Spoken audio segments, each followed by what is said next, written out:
Gran Turismo is a pretty amazing racing series that has been going on pretty well on PlayStation. However, its main competitor is on Xbox. Forza Motorsport.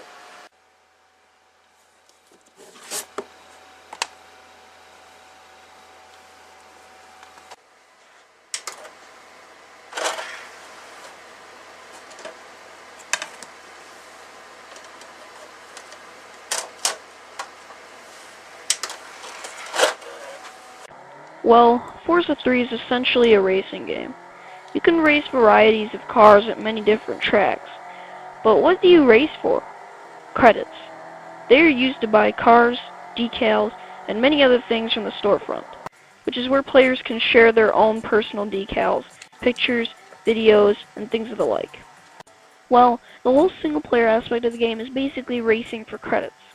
As you can see on the screen right now, there's an event list. The events are what you're going to be racing for most of the game. After the events, you can also do the World Championships, but those only come every once in a while, and you won't see nearly as much of them. In the events and World Championships, for every finish in a race, you get a certain amount of points for the event or World Championship, and you also get credits.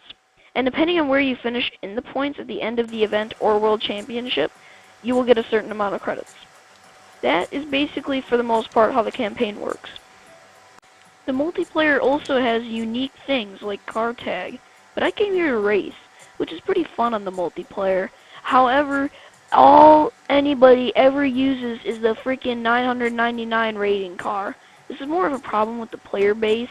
However, there should be more car-restricted game modes. I mean, it just sucks. Every time I try to get in a race, everybody's using the best car. It's stupid. Anyways, the private match feature is sweet. Racing against bots with your friends is actually pretty fun. Anyways, the graphics on Forza 3 are great. What you would expect from an Xbox game. There isn't much to say here.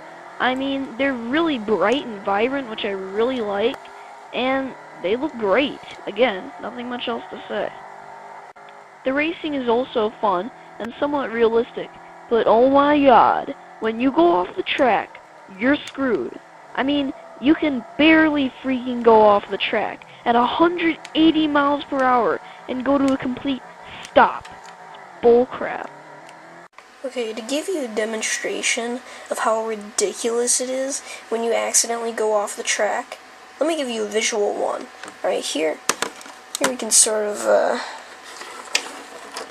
lay out, like, here's the straightaway. And then here's a car, the epic Hot Wheels Batman car. Got that down there. Let's take some sticky notes. See sticky notes? Let's take some of these. Let's put some sticky notes right there. Like, these sticky notes are going to be the sand, alright? Let's put some of those down there.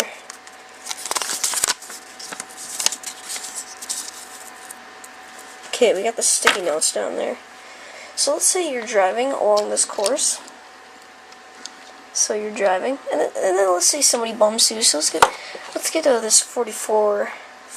Actually, just coincidentally has to be a Hot Wheels car. Let's say this 44 Hot Wheels car is over here, and you're racing into this turn. But as you're racing into this turn, this 44 Hot Wheels car right here, it gets you in the tail end right here, and it sort of spins you out, and you sort of go out of control. This car gets out of the way. It's like, hey, I just spin you out, and you're like, you idiot. So anyways, it spins you out, and you're heading towards the sticky notes, which is the sand.